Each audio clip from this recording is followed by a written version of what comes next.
What is going on, everybody? It's the France, and we're here for AEW on TNT review, also known as Fight for the Fallen. This was made a Fight for the Fallen because of what happened with Jon Moxley, his wife Renee Young, and COVID-19 2 weeks ago. So out of precaution, he missed what was to be the second night of Fyter Fest because it was taped the night after Fyter Fest Night 1. So we got Fight for the Fallen tonight. Not really what I would say on the par with what they did for Fyter Fest 1 and 2.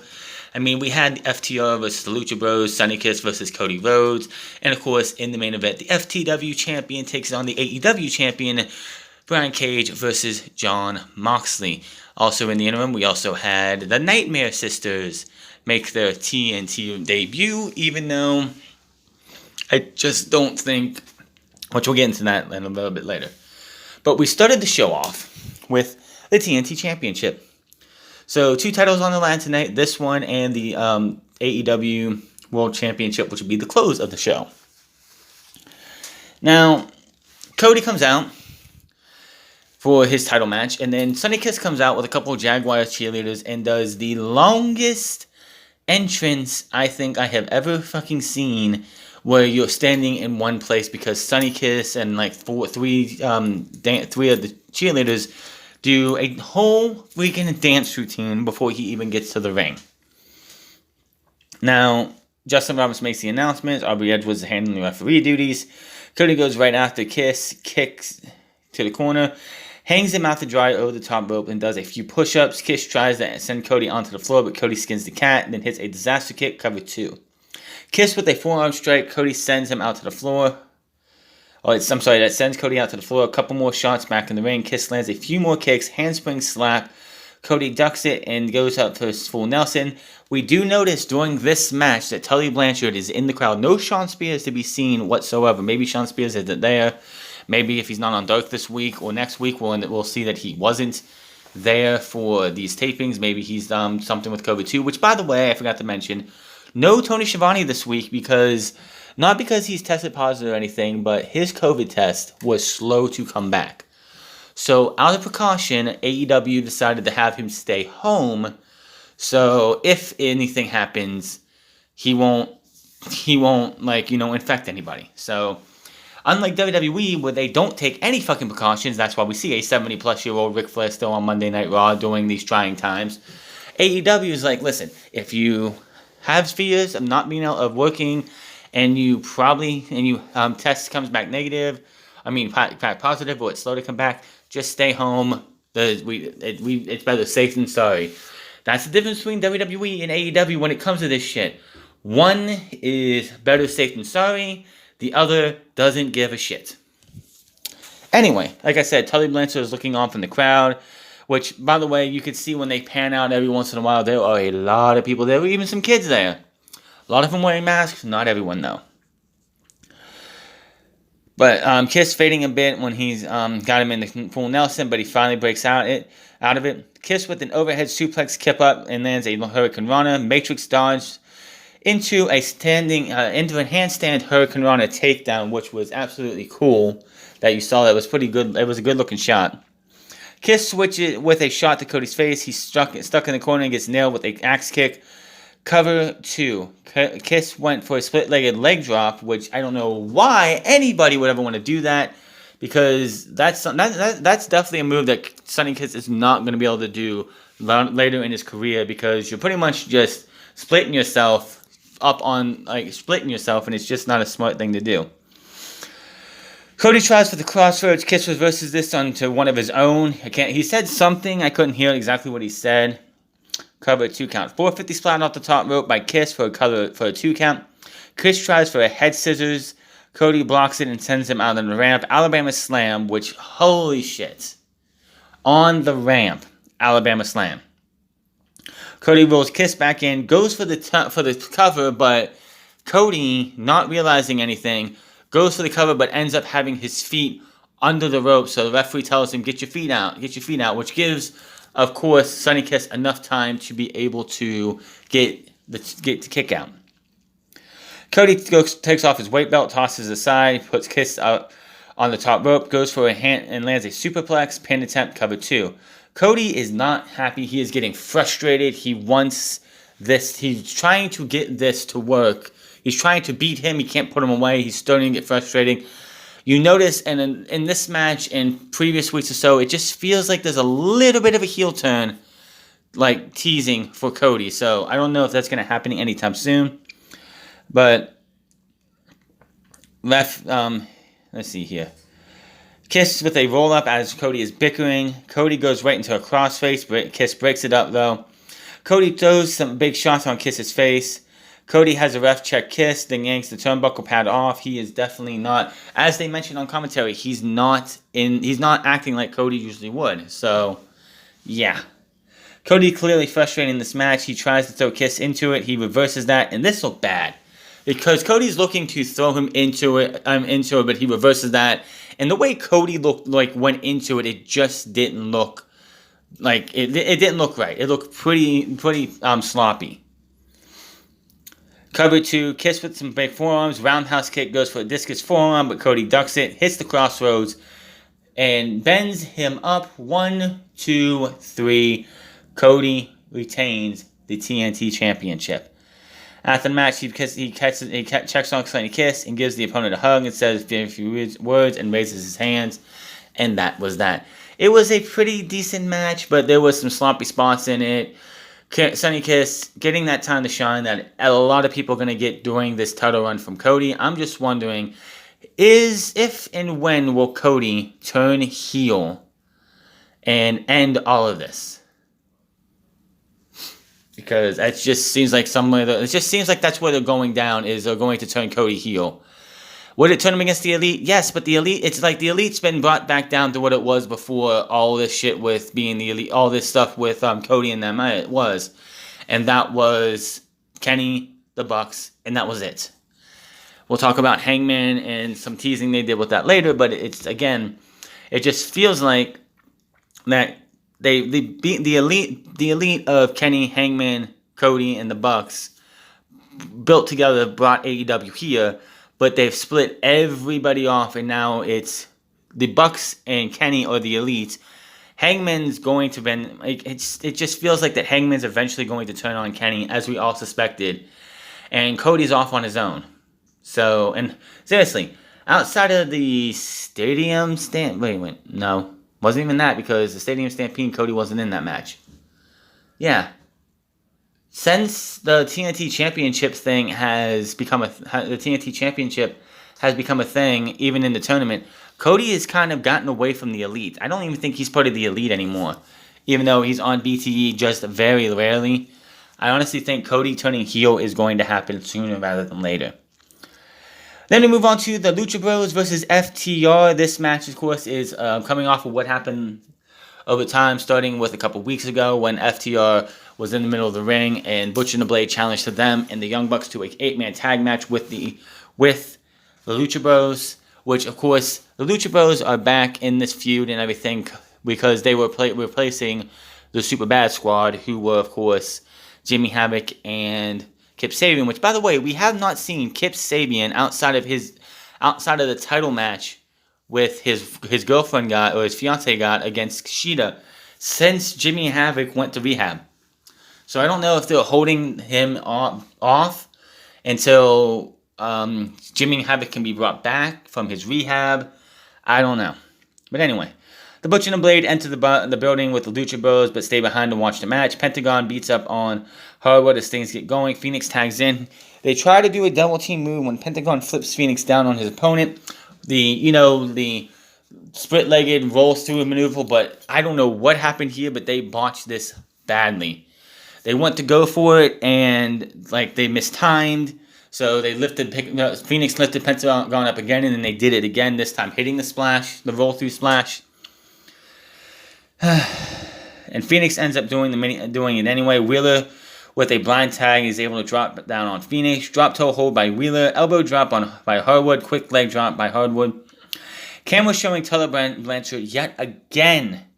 He's getting a lot of camera time. He's definitely watching Cody and FTR. The biggest rumor why this is starting to feel like pick up steam is the biggest rumor for everyone is that they're going to do their own Four Horsemen. Not called that because I would, even if WWE didn't own the name The Four Horsemen, I would not want to have my group that is being modeled after them called The Four Horsemen, because that right there is dead to rights. You putting yourself to try and live up to that name, that legacy, and end up failing in the, like, becoming a failure because you can't live up to the standards of what's called The Four Horsemen. So Pentagon with a sunset flip on Wheeler, with Phoenix landing a big penalty kick. He kicks Harwood off the apron, double kick into Wheeler. Then Phoenix with a missile dropkick off the apron to Harwood. Phoenix leaps off the top rope and eats a European uppercut. Butcher and Blade still watching on. Harwood tags in, punches away on anything that's moving. 2 suplexes on Phoenix. He then suplexes Pentagon down on Phoenix. Harwood bleeding a bit from the chest. And when I mean bleeding, I mean this dude looked like someone took 2 took a knife and cut this guy open twice. He had 2 marks, he was cut deep. I don't know what the hell happened there, but he was bleeding from the chest. It looked nasty. Harwood sent on to the floor. Lucha Bros double team Wheeler, double leg kicks, assisted body splash by Phoenix, springboard leg drop by Pentagon, covered 2. Phoenix looks for a spike power drive, but no. Phoenix tries for a Hurricane Rana. Wheeler blocks it. Harwood tags in and ends up on the top rope with Pentagon. Phoenix tags in. Pentagon takes a superplex. Wheeler tries for a splash. Knees up by Pentagon. Phoenix tries for a splash on his own, but Harwood gets his knees up as well. Phoenix and Harwood end up on the floor. Pentagon lands a sling blade on Wheeler. They are on the apron now. Back and forth chomps. Pentagon ends up on the floor. Diving, swinging DDT on the Wheeler. Phoenix with a step-up crossbody on Wheeler. Back in the ring, Harwood eats a hook kick by Phoenix. Phoenix tries for another, and Harwood, that's as a heel move as can be, takes and grabs the mask of Phoenix, yanks it off. Phoenix automatically covers his face, which I'm pretty sure you got a semi-glimpse at it of his face maybe. But Harwood rolls him up, 1, 2, 3, and the FTR have beaten the Lucha Bros because Dax Harwood took the mask of Phoenix and ripped it off and threw it away. And yes, Excalibur does mention in this, as this match is ending, after the match, if this match would have happened in AAA, CMLL, or any other Mexican-based wrestling promotion, that's an automatic disqualification. You cannot, in Mexico, take off a wrestler's mask unless they lose a mask versus mask match, or a match with stakes mask, a mask versus mask, a title versus mask, hair versus mask, any of those type of matches. If that doesn't happen, then you cannot do that. But this isn't Mexico. This is AEW. This is Daly's place. This is Florida. So it's not a disqualification. Is it dastardly? Is it heelish? Yes. This is what FTR is supposed to be. They're not supposed to be the good guys. They're supposed to be bad guys. They're supposed to be the heels. Having them miscast as baby faces is not going to work for them. So after the match, Butcher and Blade are still sitting by the truck. They're holding up. Butcher's holding up this key. Holding up a key. The key to the truck. They're taunting them. They're saying, "You want this? Come on, get it." When all of a sudden behind them come the Young Bucks, double super kicks, and the way the Butcher took the super kick, he literally looked like he got hit with a knockout shot, a one-punch knockout shot in a boxing ring, with how he just twisted and everything and fell down. So the Bucks get the key. They take it in the ring. Kenny Omega walks out from the back with a cooler of beers that he dumped out a couple weeks ago. Omega says he'll have one in Cheers with FTR. It's Miller Lite, or it's one of those, I think it was Miller Lite, or it's Coors Light, whichever one it is. I don't care, I don't drink. With the light name scratched out. So, don't want to give somebody a shout out when they're not sponsored by him. But Kenny looks to cheer them, and then FTR takes their beers and dump it on Kenny. Of course, Kenny Omega is just he's had his head down, the beer's coming off of him. He puts his head up and he wants at it. He wants to beat the hell out of these two. The Bucks are holding him back. They leave the ring, and that was that. So Taz was on commentary for the first half of the show, and after this match, he leaves commentary to go help Brian Cage get ready for his world title match later in the night. So we get Le Champion and Chris Jericho after his next segment, where he has some words for what he's going to be doing next in AEW. So Jericho's out there, Santana Ortiz, and Jake Hager, who is back from his kayfabe suspension. Sammy Guevara is still not back from his real-life suspension. I don't know how long he's going to be suspended. I don't think he should be suspended forever. I mean, let him have his sensitivity training, give him a month's suspension. That's all he really needs, and then go out there and have him be jobbed out. But Santana Ortiz, Jake Hager with him, some orange juice in hand. Jericho takes the mic, says that last week he not only won the match, but he won the ratings war as well. Jericho then says he's going to explain ratings. Says while it's great to win the overall numbers, it's all about the 18 to 49 demographic, which he never lost. I am the demo god. Says he knows what people what the people want. Orange Cassidy wants a rematch. The network, the advertisers, each and every one of you, the demo, everyone wants a rematch. So if you want it, you're not gonna get it. Jericho, which by the way, it's so nice when you hear a crowd that doesn't feel fake, disingenuous, lazy, lifeless. I know they don't have a full packed Daily's place. That's far off from now. But to see or to hear genuine boos, genuine fucking reactions, it's a great thing. It's absolutely great. And it made this segment right here a lot better, especially when he says you're not going to get that match, and you hear your scared chant from the crowd. Jericho starts and talks and says the Demo God is never scared. Says congrats to Cassidy for standing in the ring for one night. Now he can go back to his best friends. He takes a sip of orange juice and then says one shot for your dead career, and takes some orange juice and spills it out.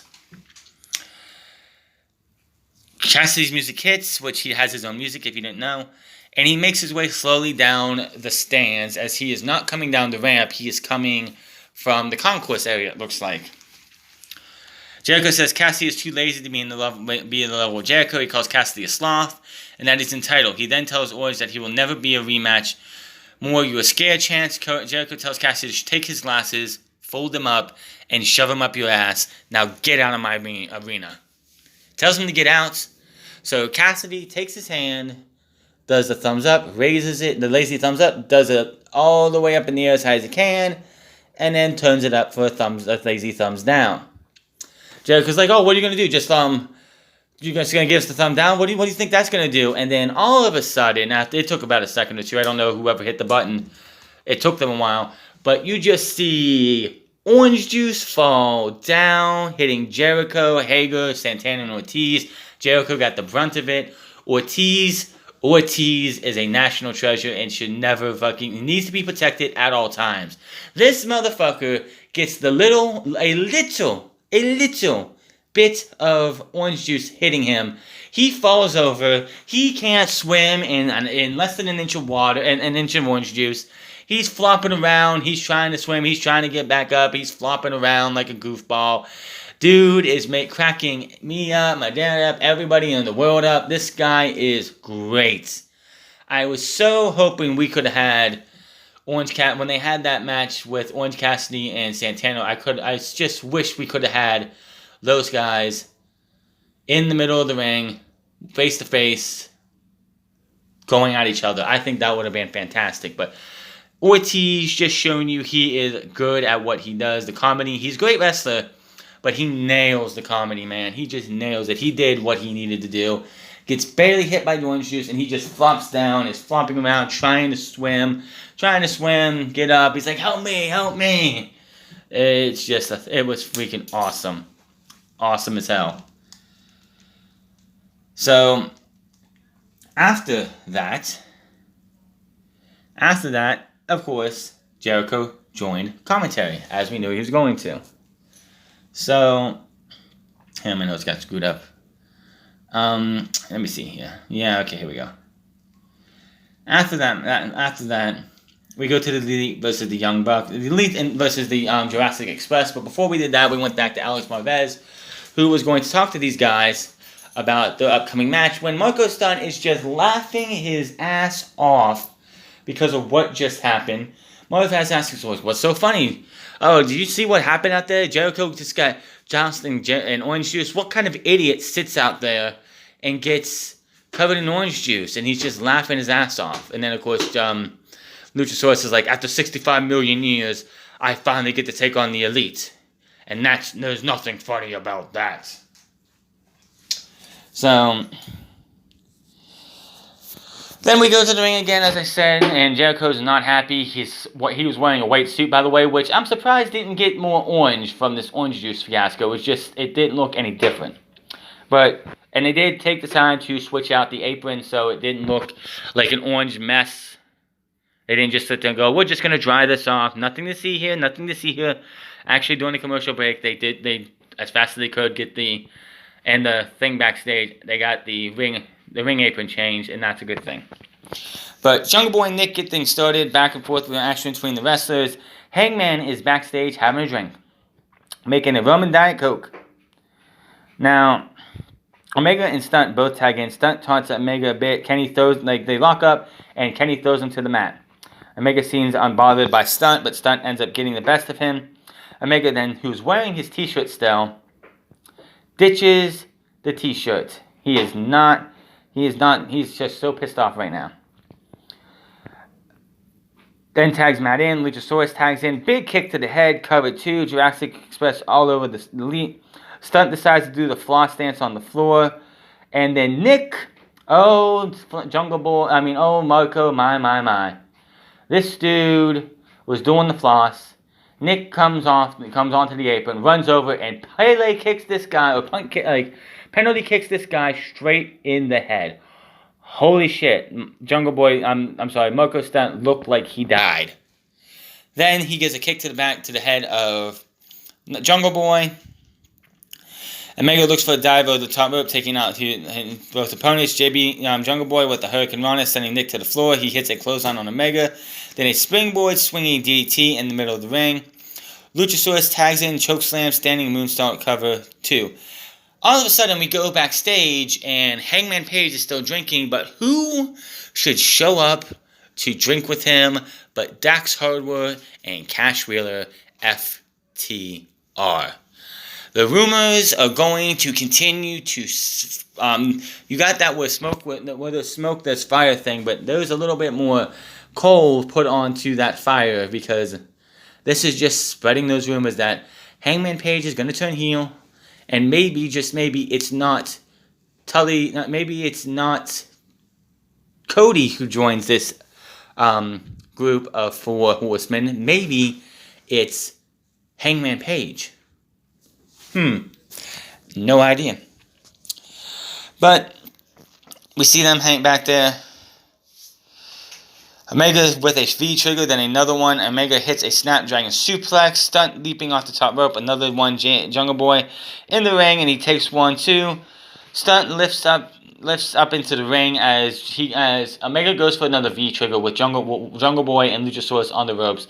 Luchasaurus stops that, and then him and Jungle Boy pull Marco Stunt from the floor onto Kenny Omega over the top rope into a Hurricane Rana. Thing of fucking beauty. God damn, that was great. Let's see. Extension effect on Omega cover. Bucks break it up. They go out to the floor and battle for a moment. Stereo super kicks on Luchasaurus. Triple Tiger Driver 98. Cover 2. The team's battle, leaving Omega in the ring with Stunt, which Jericho just couldn't understand why the Tiger Driver 98 is called the Tiger Driver 98. He was just like perplexed why it's called that. And of course, Excalibur had to mention that it's the year it was invented. He goes for the one-wing angel, does Omega, but Stunt gets out of it. Roll up, 1, 2, no. Omega hits the V-trigger, finally nails the one-wing angel. It's all over from here, folks. 1, 2, 3. The Young Bucks and Kenny Omega win the match. But after the match, Omega gets on top of Stunt, and he's got this weird look on his face. He's got this smirk of Omega teasing something now too, because he goes and starts beating the piss out of Marco Stunt, who's on the floor, on the mat, just beating him down, getting that look like the cleaner version of him, or the heel version of Kenny Omega came back for just a minute until the Young Bucks pulled him off and started talking him down. Jurassic Express looks annoyed. Omega telling Omega to back off. Omega slumps back in the corner, talking to himself. And that was that. So, not only has there been tease of this year of Hangman Page maybe eventually turning heel to Cody now, and now they add the ingredient of Kenny Omega. We don't know what's going to happen, but the group known as the Elite is not going to be together forever. It just doesn't make any sense for them to do that. Eventually, they would need to break up the Elite because it's just how it goes. Now, backstage, AEW Women's World Champion Hikaru Shida talks with Malas Alves as asked about, because 4 of the top 5 women in the women's division can't compete because of various reasons. Injuries, COVID, yada, yada, yada. So, is Hikaru Shida willing to give Nyla Rose another rematch? Shida says, yes, I'm ready for her, but anyone can challenge. Rose is brave. If anyone's brave or strong enough, she wants to see it. And that's that. So Hikaru Shida throwing down the challenge to anybody who wants to take her on for the AEW Women's Championship. Earlier today, they show us a video of Jon Moxley. He says the last few weeks have not been the best for the champion, and he's been bothered by many things. Moxley says tonight he'll be able to purge his anger through as he defends the AEW World Title. Moxley says, according to Taz, he can't land the Death Rider, aka Paradigm Shift, on Brian Cage because he's too big. He's too swole. So maybe I won't do that. Maybe I'll just rip Cage's torn bicep in 2. The same one he was left out of action for 5 months. Remember, if you actually listened to Tony Khan a couple weeks ago, I think the week after Double or Nothing, he was he signed Brian Cage back in January, but due to the torn bicep, Brian Cage was left out to do anything until Double or Nothing. So, yeah, that's a bold strategy right there for Jon Moxley. The Nightmare Sisters, Brandy Rhodes and Allie versus MJ Jenkins and Kenzie Page. MJ Jenkins obviously must have been I'm pretty sure she was signed to WWE at the beginning of this year, so she must have been one of the casualties to the NXT portion or the Performance Center portion of the cuts back in April 15th. So she makes her AEW debut. This match was nothing special. Allie hits a knee, but then hits a reverse DDT, elbow drop, and Jenkins 1, 2, 3, and that was that. They had some bickering, they had some words against each other, same old stuff, same old.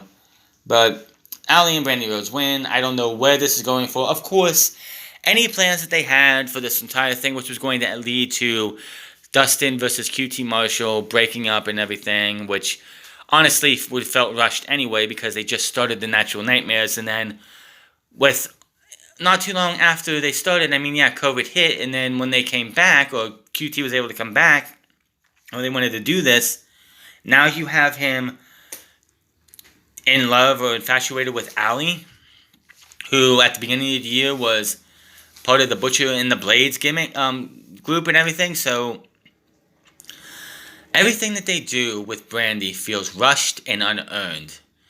This match did not need to happen on Fight for the Fallen. This match could have been on Dark next week, and nobody would have said a damn thing. Allie and Brandy need to be the tag team that they are. They can improve better. They don't have to wrestle as much. Allie is okay as a wrestler. Brandy's got a long way to go. Being in a tag team like this, they can improve as they go. Now Nyla Rose is in the ring with Dasha, and she's asked about her manager. Who's it going to be? Rose says she's not telling anyone. She's not telling Dasha. She's not telling anyone. She's going to let them speak for themselves. And lo and behold, it was, as anybody should have figured, it was one Vicky Guerrero. Now, I don't know who in the production truck did this, but when Dasha called for Nyla Rose to come to the ring, they didn't start playing Nyla Rose's music. They started playing Vicky Guerrero's music. Luckily for them, we haven't heard Vicky Guerrero's music up until now. So they got away with spoiling who the manager was going to be before the manager was coming out. But it's Vicky Guerrero. She says her excuse me and says when she and Rose go after the AEW Women's Championship, it will be the perfect time. She wants the women's locker room to stop lying to themselves that they're any good at all. And Rose will take everything that they ever dreamed of. So, yes, Vicky Guerrero is managing Nyla Rose. Want to get some heel heat on Nyla Rose? Put Vicky Guerrero with her. It's going to work perfectly for her. Next week on TNT, we have ourselves an AEW heavyweight AEW TNT Championship match. Cody will defend the title against ? Hangman Adam Page will take on 5. Ivelisse versus Diamante. Why is this not happening on Dark? Of course, Ivelisse is known from her run on Tough Enough a couple years ago, and then her work in Lucha Underground. A lot of people, including Salamonster, is asking, why is this woman not signed by anybody? Why is she not here? Why is she not doing... Why is she not signed by anybody? But it looks like that might be the case here. So, Ivelisse versus Diamante next week on TNT. MJF will be in action with Wardlow by his side, and the Young Bucks versus the Butcher and the Blade after what happened earlier in the show. Chris Jericho versus Jake Hager. Jericho and Jake Hager versus Luchasaurus and Jungle Boy after what they said last week earlier in the show. And we go to Jon Moxley versus Brian Cage, the AEW Heavyweight Championship of the World on the line. This was a match where Jon Moxley did what he said he was going to do. He took Brian Cage's arm and beat the living fuck out of it. He tried so many times for his finisher, couldn't get it for a while. He ripped this guy's arm anew. Not much I can really say about the match overall, but it wasn't as brutal as I thought it was going to be. I thought these two were going to go out there and beat the living piss out of each other. Haymaker after haymaker, beat the hell out of each other, and it kind of didn't feel like what you expected for a Brian Cage-Jon Moxley match. But we're getting towards the end of the match, and this match went a good while, but Moxley is trying to get an armbar on to Brian Cage on the injured arm. He finally does. He's ripping at the injured arm. Taz is out there saying, "Screw you, Moxley! Come on, Cage, get out of this." Cage is trying to get out, roll out of it. Moxley is able to move his momentum and get the arm trapped even more, flipping off Taz while he does it. So Taz, who has his orange towel, just waits for it, and then throws in the towel. Jon Moxley wins by forfeit, pretty much. Which, honestly, this is the best way they could have done this. If you're not going to give the title to Brian Cage, what better way to protect him than having the towel thrown in? It makes more sense than having Brian Cage, this badass, this guy who was given the FTW World Championship to hold and defend whenever they want him to have him tap out, get pinned clean. No. This was the best way for them to do this. Best way. So I'm not mad with the ending. It was an okay match. It was fine, but I will say that that's the best way they could have done it. After the match, Moxley gets his championship, and they take the title, and Cage takes his title and smacks Jon Moxley in the back of the head. He starts beating the piss out of this guy. He's beating him up, and then the lights go down. And we all know who this is supposed to be. Darby Allin shows up on the turnbuckle directly behind Brian Cage, jumps off with a skateboard in hand, nailing Brian Cage directly in the throat. He nails him straight in the throat. It wasn't even on the replays you saw how the skateboard went directly into his throat. So, as we all know, at Double or Nothing, Brian Cage came out and won that ladder match in, quote-unquote, injuring Darby Allin. And they've been playing vignettes of Darby Allin getting, doing stuff even though he's not clearly competed. He was, doing a skateboard, trying to ride a skateboard off a ladder. He did a coffin drop from 30 or 40, 50, 60 feet up in the air, maybe 100 feet up in the air, into a big, huge ball pit.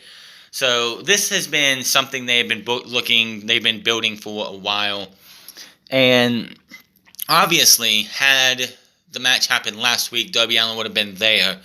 I'm surprised they didn't have Darby Allin factor into the finish. I'm glad that they didn't, because I think that would have taken away from the match. The throwing in the towel spot I didn't think about until it actually happened, but I agree with it. I think that was the best thing they could have did for that. Sonny Kiss did go off and did have a heck of a match. The Elite versus Jurassic Express was not bad either. The FTR Luchasaurus match was great. I forgot not Luchasaurus, but Lucha Bros match. I forgot to mention during the 6-man tag team match. We all remember how last week Phoenix hit a Canadian Destroyer to the outside. So Luchasaurus, Jungle Boy, and Marco Stunt decided, let's up the ante. Let's have one of the Young Bucks standing on the second rope and have us pull Marco Stunt over and hit Canadian Destroyer on to the Young Buck that he hit, which looked like he over-rotated just a little bit. Some good action. I'm not surprised with the whole Vicky Guerrero becoming Nyla Rose's manager. Especially in this entire pandemic thing, you're not going to go and, some people are like, maybe it's Medusa or Alundra Blaze. Maybe it's this person. Maybe it's that person. But honestly, because obviously they had they wanted to have something to do with Vicky Guerrero that wasn't Inner Circle related. They did that whole pep rally thing a couple weeks ago where she was affiliated with the Inner Circle. They wanted to give her something else, and this is what they gave her. So, yeah, she's going to be the manager of Nyla Rose. Nyla really doesn't need a manager. She's been doing fine on her own, but if they want to give her a manager, they gave her a manager. I wonder how many people who were like, oh, I would hate if it's Vicky Guerrero are going to be so mad now. It's fine by me. Let's see what happens. Let's see if it's going. I expect Nyla Rose probably to get a rematch for the title at All Out, which is going to be in September. We have a full month coming up next month that's not going to have a pay-per-view. Let's see what they do. Maybe they'll do something in August. I don't have a clue. But this is going to be interesting to see what they do for AEW coming up soon. Next week's show will just be back to normal business. It won't be anything more than just a normal episode of Wednesday night AEW television. So that is your AEW Fight for the Following TNT show. Hit that subscribe button, comment down below, like or dislike this video. Find me on Twitter at The France Club. Find me on twitch.tv/The France Club. Find me on Instagram at The France Club. And I will see you guys on Friday for SmackDown on Fox. Until then, my name is The France, and I'll see you guys later. Peace.